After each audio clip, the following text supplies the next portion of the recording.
మహాభారతం 7. వరాహుడు పూర్వీకుల పూజా విధానాన్ని స్థాపించాడు. 4. వైశంపాయనుడు ఇలా అన్నాడు. కాలక్రమంలో బ్రహ్మ కుమారుడైన నారదుడు దైవిక సేవ చేసి తరువాత పితృ సేవ చేశాడు. అప్పుడు ధర్మ పెద్ద కుమారుడు నారదుడు అతనిని ఇలా అడిగాడు.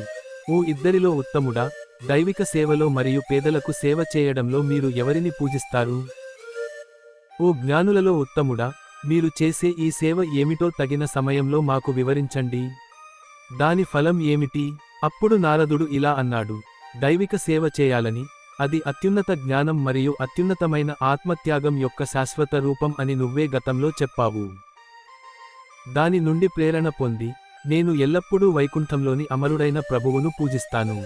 అతని నుండి ప్రపంచానికి తండ్రి అయిన బ్రహ్మ గతంలో జన్మించాడు. ఆయన నా తండ్రిని, సర్వోన్నత పురుషుడిని సృష్టించాడు. ఆయన సంకల్పం ద్వారా నేను మొదటి కుమారుడిగా గర్భం దాల్చాను. ఓ సన్యాసి, నారాయణుడిని పూజించిన తర్వాత నేను తండ్రులను పూజిస్తాను. అందువలన ఆ ప్రభువు తండ్రి, తల్లి మరియు తండ్రి, తండ్రులు కుమారులను పూజించారు అని ఒక శ్లోకం కూడా ఉంది. వేదాల జ్ఞానం పోయినప్పుడు దేవతలు దానిని తమ పిల్లల నుండి తిరిగి తీసుకొని బోధించారు. అందువల్ల మంత్రాలు జపించిన కుమారులు తండ్రుల స్థానాన్ని పొందారు. జీవులైన మీరు ఇది ముందే తెలుసు. కుమారులు మరియు తండ్రులు ఒకరినొకరు పూజించుకున్నారు. దేవతలు భూమిపై 3 పిండాలను ఉంచి పూజించేవారు. దీనికి కారణం ఏమిటి? గతంలో ఆ పూర్వీకులు పిండ అనే పేరు ఎలా పొందారు? నరనారాయణుడు ఇలా అన్నాడు. ఈ సముద్రంతో చుట్టుముట్టబడిన భూమి నాశనం కాబోతున్నప్పుడు గోవిందుడు వరాహ రూపాన్ని ధరించి దానిని త్వరగా పైకి లేపాడు. ఆ సర్వోన్నత ప్రభువు భూమిని దాని సరైన స్థానంలో ఉంచి తన శరీరాన్ని నీరు మరియు బురదతో కప్పి ప్రపంచ సంక్షేమ పనిలో నిమగ్నమయ్యాడు. త్యాగ సమయం వచ్చినప్పుడు సూర్యుడు ఇంకా క్షితిజ సమాంతరంగా ఉండగానే అతను 3 విగ్రహాలను స్తంభాలపై ఉంచి భూమిపై ఉంచాడు. వాటిలో తనను తాను సంబోధించుకుని తండ్రి చర్యను నిర్వర్తించాడు. ఆ భగవంతుడు ఆ 3 చిత్రాలను తన స్వంత మార్గాల ద్వారా గర్భం ధరించాడు. తన శరీరం యొక్క వేడి ద్వారా సృష్టించబడిన జిడ్డు పూతతో కూడిన పుట్టుమచ్చల ద్వారా అడ్డంకులు లేకుండా అతను ముఖాలను తన వైపుకు తిప్పుకుని చిత్రాలను పూజించాడు. తరువాత ధర్మాన్ని స్థాపించడానికి శ్రీహరి ఇలా అన్నాడు. వృషకపి ప్రభువు ఇలా అన్నాడు. నేను ప్రపంచ స్పష్టమైన పితృస్వామ్యాన్ని సృష్టించాలని నిర్ణయించుకున్నాను. తండ్రి పద్ధతులను ఆలోచిస్తున్నప్పుడు ఈ 3 చిత్రాలు నా చేతుల నుండి దక్షిణం వైపు భూమికి పడిపోయాయి. కాబట్టి ఇవి పితృస్వామ్యాలు. ఈ 3 నిరాకార చిత్రాలు శరీర రూపం. వీటిని ప్రపంచంలో శాశ్వతమైన పితృస్వామ్యులు అని పిలవాలి. ఇక్కడ ఈ 3 చిత్రాలలో ఉన్న తండ్రి, గొప్ప తండ్రి మరియు గొప్ప తండ్రిని నేను అని పిలవాలి. నా కంటే గొప్పవారు ఎవరూ లేరు. నన్ను పూజించడానికి ఇంకెవరు ఉన్నారు? నా తండ్రి ఎవరు? నేనే తండ్రిని, తండ్రికి తండ్రిని. నేనే కారణభూతుడను అని దేవతల దేవుడు వృషకపి అన్నాడు. వరాహుడు పర్వతంపై దానధర్మాలు చేసి ఆయనను పూజించి అక్కడే ఉండిపోయాడు. ఓ విప్రాణ, ఇది భగవంతుని ఆజ్ఞ. పిండాలు తండ్రి అని పిలువబడ్డారు. ఆ వృషకపి మాటల ప్రకారం వారు పూజించబడతారు. తండ్రులు, దేవతలు, గురువులు, అతిథులు, గోవులు, 2 ముఖాలు కలిగినవారు. తమ కర్మలు మరియు మాటలతో భూమిని పూజించే వారు విష్ణువునే పూజిస్తారు. ఆ ప్రభువు అన్ని జీవుల శరీరాలలో ఉన్నాడు. సుఖదుఖాలకు అధిపతి అయిన శ్రీహరి అన్ని జీవులతో సమానుడు. నారాయణుడు గొప్పవాడు మరియు సర్వాత్మ అని శృతి ప్రకటిస్తుంది. నారాయణుని మహిమ కథ ముగింపు 5. వైశంపాయనుడు ఇలా అన్నాడు. ఓ జనమేజయన, నరనారాయణుడు చెప్పిన ఈ మాటలను విన్న నారదుడు దేవుని పట్ల ఎంతో భక్తితో ఏకాంతంలో ఉన్నాడు. నరనారాయణ ఆశ్రమంలో 1000 సంవత్సరాలు నివసించి భగవంతుని కథ విన్న తర్వాత అతను అమరుడైన హరిని చూసి త్వరగా తన ఆశ్రమం ఉన్న పర్వతానికి వెళ్ళాడు. ఆ నరనారాయణ ఋషి కూడా అదే ఆశ్రమంలో గొప్ప తపస్సు చేస్తున్నాడు. అనంతమైన బలం ఉన్న నువ్వు పాండవ వంశానికి చెందిన 2 కుమారులు.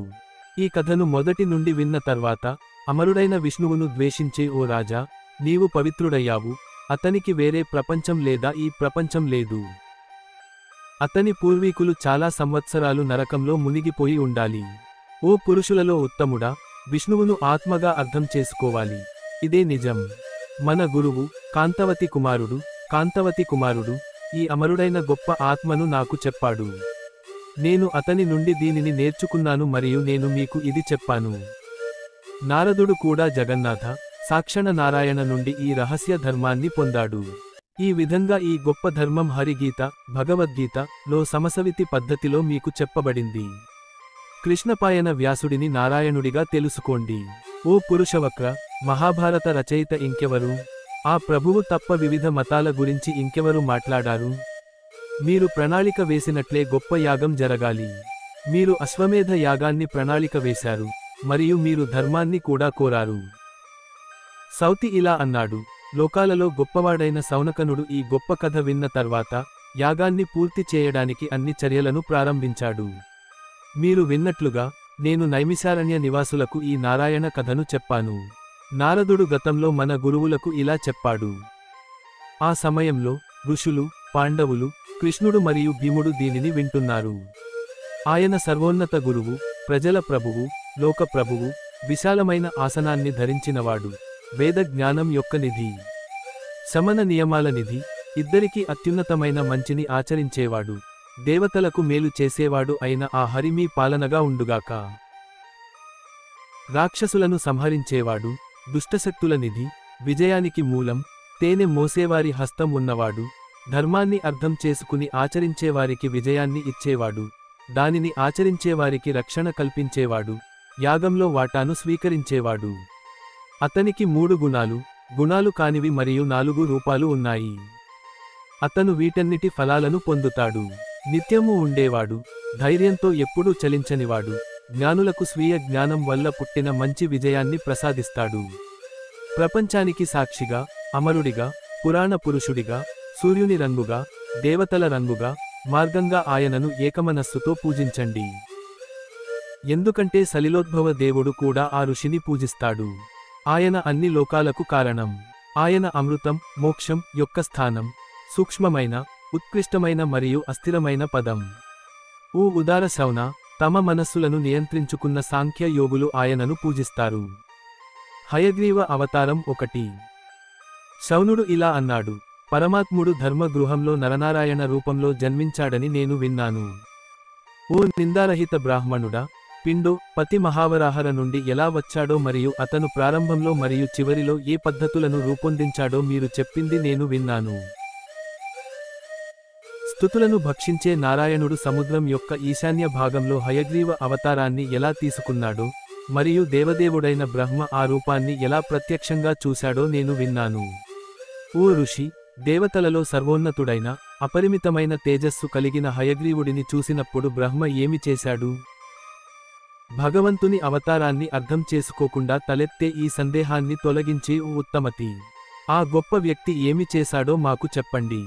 ఇప్పటివరకు మీరు మాకు పుణ్యకథను చెప్పడం ద్వారా మమ్మల్ని శుద్ధి చేశారు. దీనికి సూత కుమారుడు ఇలా సమాధానమిచ్చాడు: వేదాలకు సమానమైన ఈ పురాతన కథను నేను మీకు చెప్తాను. వ్యాసుడు జనమేజయ కుమారులకు ఇలా చెప్పాడు. శ్రీ హరి హయగ్రీవ అవతార కథను విన్న రాజు కూడా అదే ప్రశ్న అడిగాడు. జనమేజయుడు ఇలా అన్నాడు: ఓ మంచి మనుషులారా, బ్రహ్మ హయగ్రీవుడిని ఎందుకు చూశాడు? అది నాకు చెప్పు. దీనికి వైశంపాయనుడు ఇలా అన్నాడు: ఈ ప్రపంచంలో ఏ జీవి కనిపించిందో అదంతా పంచభూతాలతో రూపొందించబడింది. అదృశ్యుడైన నారాయణుడు ప్రపంచ సృష్టికర్త. ఆయన అన్ని జీవుల యొక్క అంతర్గత ఆత్మ, అందరికీ దాత.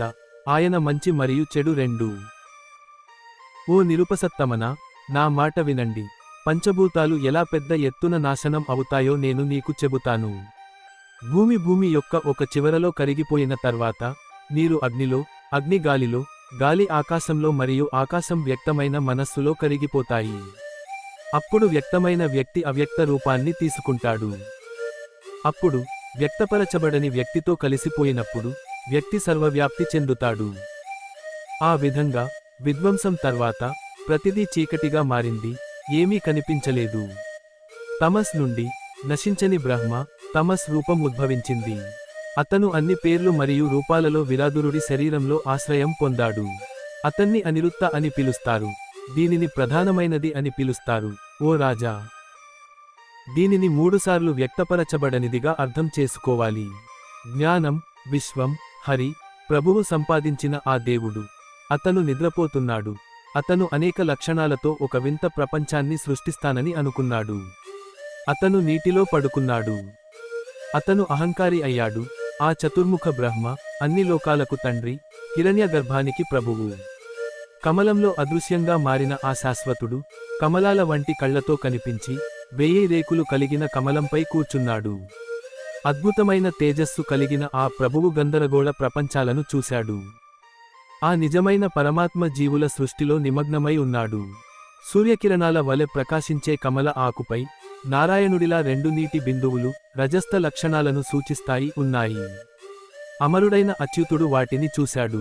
తేనెలా ప్రకాశించే వాటిలో ఒకదాని నుండి అతను మధు అనే తామసిక మధు దైత్యుడు అయ్యాడు.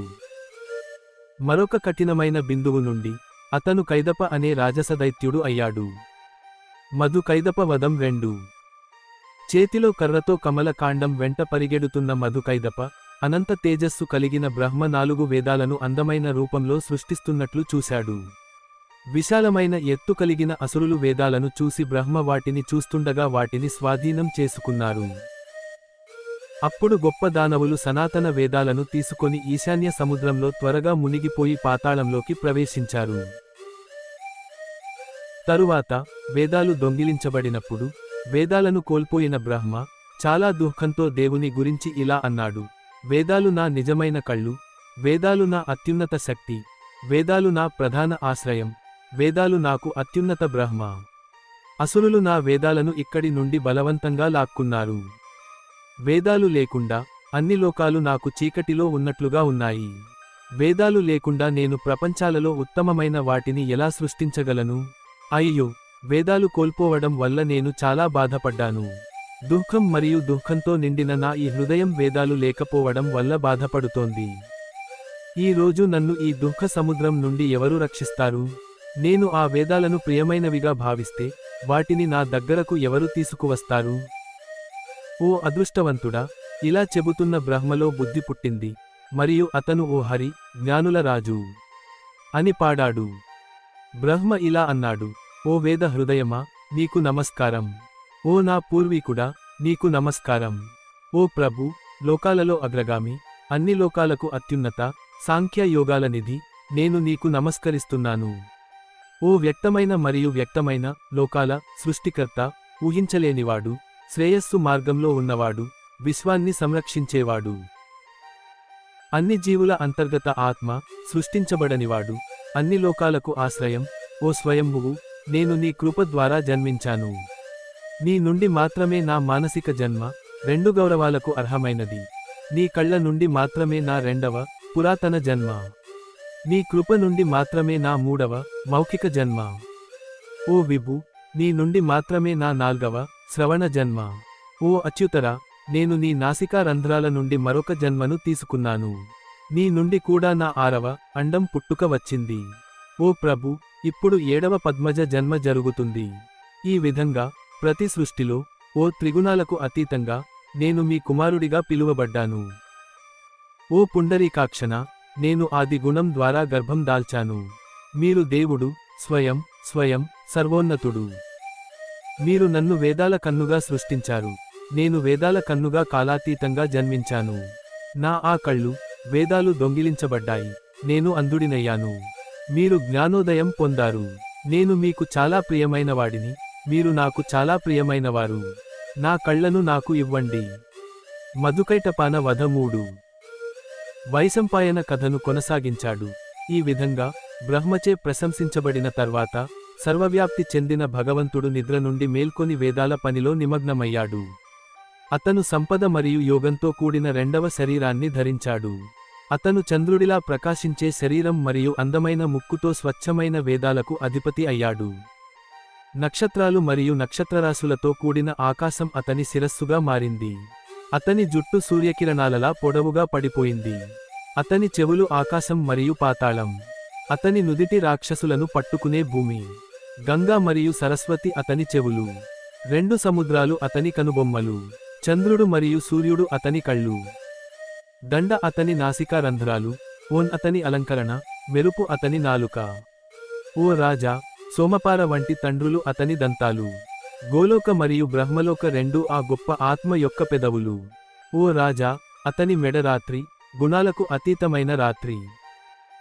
ఆ విధంగా వివిధ విగ్రహాలతో చుట్టుముట్టబడిన, జుట్టుగల తల మరియు సర్వజ్ఞుడు అయిన ఆ భగవంతుడు అక్కడి నుండి అంతర్గత ఆహారాన్ని పొంది దేవతల రాజభవనంలోకి ప్రవేశించాడు. దేవతల రాజభవనంలోకి ప్రవేశించి, అత్యున్నత యోగాన్ని ప్రావీణ్యం పొందిన తరువాత, బోధనల ప్రకారం ఒకే స్వరంలో ఉద్దితం పాడాడు. ఆ స్వరం, మరుధాని స్వరంతో మరియు అన్ని భూతాల గుణాలతో కలిసి, గొప్ప శబ్దం, మధురమైనది మరియు పవిత్రమైనదిగా మారింది. అప్పుడు ఇద్దరు అసురులు, కాలానికి కట్టుబడి, వేదాలను రసధళంలో ఉంచి, శబ్దం ఉన్న దిశ వైపు పరుగెత్తారు. ఇంతలో, హయశిరోధరుడు అన్ని వేదాలను పాతాళం నుండి తీసుకొని బ్రహ్మకు తిరిగి ఇచ్చాడు. తద్వారా అతని స్వభావాన్ని తిరిగి పొందాడు. ఆ హయశిరోధరుడిని ఈశాన్య సముద్రంలో ఉంచాడు. అది వేదాలకు ఆలయంగా మారింది. అప్పుడు మధుకైడపాదన త్వరగా వేదాలు ఉంచిన ప్రదేశానికి చేరుకున్నాడు. వేదాలు ఉంచిన స్థలం ఖాళీగా ఉందని చూసి, అతను త్వరగా జలాశయం నుండి లేచాడు. అతను చూసినప్పుడు, అతను అదే అసలు పురుషుడిని చూశాడు. అతను అప్పుడు విరగని స్థితిలో, తెల్లని చంద్రుడిలా ప్రకాశిస్తున్నాడు. మరియు అతను నిద్రయోగంలో ఆశ్రయం పొందాడు. జ్వాలల దండతో చుట్టుముట్టబడిన నీటి మంచాన్ని ఊహించుకుని, ఇద్దరు ధనవేంద్రులు, అందమైన తేజస్సు మరియు స్వచ్ఛమైన సారాంశంతో పడుకున్న అతన్ని చూసి నవ్వారు. రాజస్తముడి గుణాలకు ఆశ్చర్యపోయిన వారిద్దరూ, చూడు, ఈ తెల్లని చర్మం గల వ్యక్తి ఇక్కడ నిద్రిస్తున్నాడు. అతను జలాశయం నుండి వేదాలను దొంగిలించి ఉండాలి.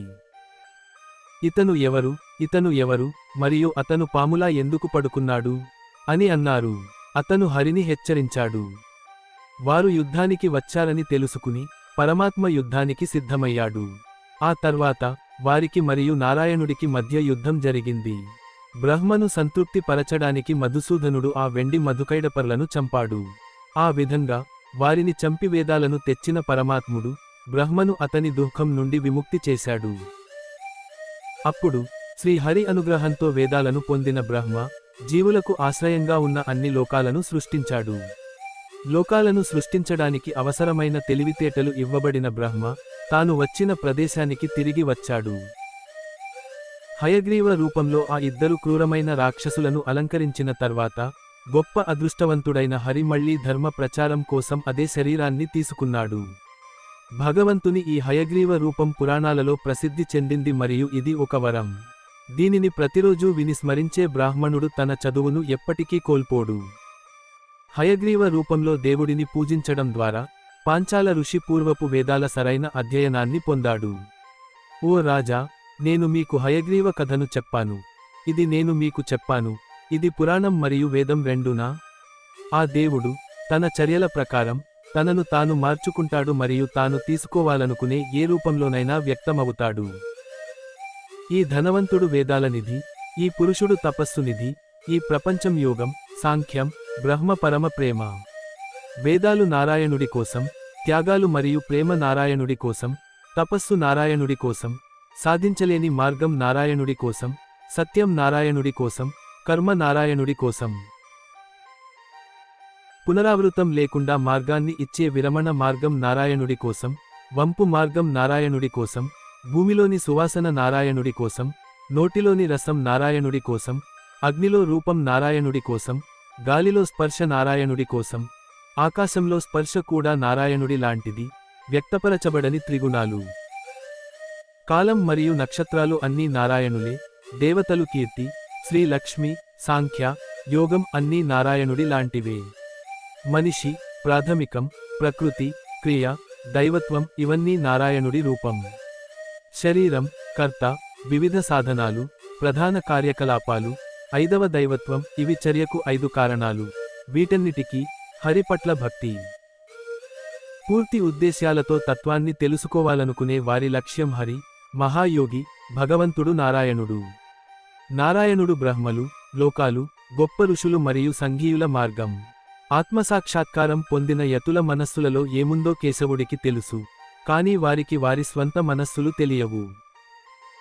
అన్ని లోకాలలో, దైవిక కర్మలను చేసేవాడు, దానధర్మాలు చేసేవాడు, గొప్ప తపస్సు చేసేవాడు, వారందరికీ ఆశ్రయం విష్ణువు. ఆయన అన్ని జీవులలో నివసిస్తున్నందున, ఆయన వాసుదేవుడు. ఆయన శాశ్వతంగా సర్వోన్నతుడు. ఆయన గొప్పవాడు, గుణం లేనివాడు. కాలం ఋతువులలో దాని లక్షణాలను సంపాదించినట్లే ఆయన కోరుకున్నప్పుడల్లా గుణాల మిశ్రమాన్ని పొందుతాడు. ఈ గొప్ప ఆత్మ యొక్క మార్గాన్ని ఎవరూ తెలుసుకోలేరు. ఆయన మార్గాన్ని ఎవరూ చూడలేరు. అనేక అవార్డులు పొందిన ఈ వ్యక్తిని జ్ఞానవంతులైన ఋషులు కనుగొన్నారు.